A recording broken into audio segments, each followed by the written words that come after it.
And U.S. Southern Command has claimed carrying out strike on 3 vessels in international waters, killing 8. In a post on X, the U.S. military said that intelligence had confirmed that the vessels were transiting along known narco-trafficking routes in the Eastern Pacific and were engaged in narco-trafficking. The United States has struck more than 20 vessels in the Pacific Ocean and Caribbean Sea near Venezuela as part of a military campaign President Donald Trump has launched on drug smuggling from the region. Trump on Monday said drugs coming into the U.S. by sea are down 94% and vowed to start hitting them on land. And we're trying to figure out who the other 6% are. But they're down 94%, and we're going to start hitting them on land, which is a lot easier to do, frankly. But these are a direct military threat to the United States of America. They're trying to drug out our country. Now, earlier, Trump signed an executive order classifying fentanyl as a weapon of mass destruction. The executive order said illicit fentanyl is closer to a chemical weapon than a narcotic and that its manufacture and distribution threatens our national security and fuels lawlessness in our hemisphere and at our borders, in his own words. No bomb does what this is doing. 200 to 300,000 people die every year that we know of. So we're formally classifying fentanyl as a weapon of mass destruction.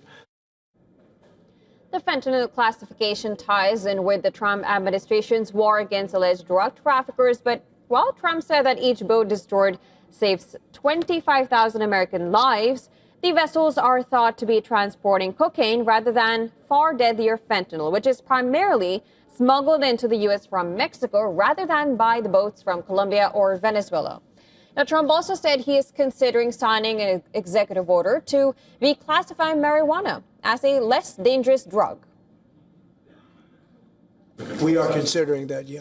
Are you planning? Because a lot of people want to see it, the reclassification, because it leads to tremendous amounts of research that can't be done unless you reclassify. So we are looking at that very strongly. All right, moving on. FBI says it has foiled a plot to carry out bomb blasts on New Year's Eve in Los Angeles. 4 people have been arrested. The suspects are an offshoot of the Turtle Island Liberation Front. Now, the group called themselves the Black Lotus Group and communicated using the encrypted messaging platform Signal.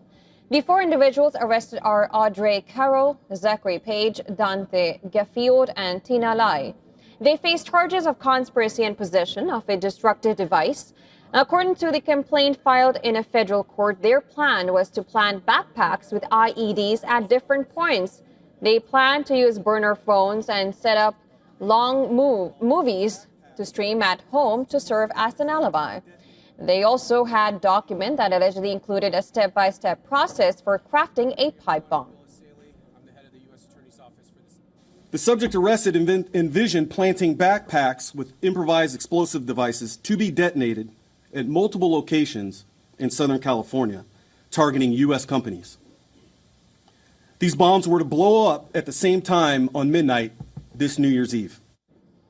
According to the complaint, the plan was named Operation Midnight Sun. Authorities were informed about the plan and it was revealed when 2 of the accused provided a handwritten document outlining the plot to a law enforcement informant. They were arrested on December 12th when the group allegedly went to the Mojave Desert to construct and test the explosive devices. Authorities shared aerial footage from right before the arrest happened. As I mentioned in my talking points, on December 12th, a group of individuals, again, members of this anti-government group, traveled out to the desert to test their explosive devices. They had precursor chemicals there, and they were going to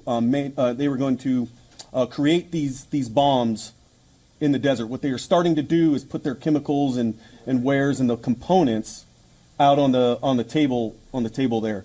This footage that you're watching is from our surveillance plane, and then what happened after this is the Los Angeles FBI SWAT team, along with the FBI's hostage rescue team, moved in and arrested all 4 subjects without incident. The complaint also alleges that the four involved in the plot were not attempting to kill people, and if they saw anyone in the area of their bombs, they would try and warn them. If convicted, the defendants would face a statutory maximum penalty of 5 to 10 years in jail.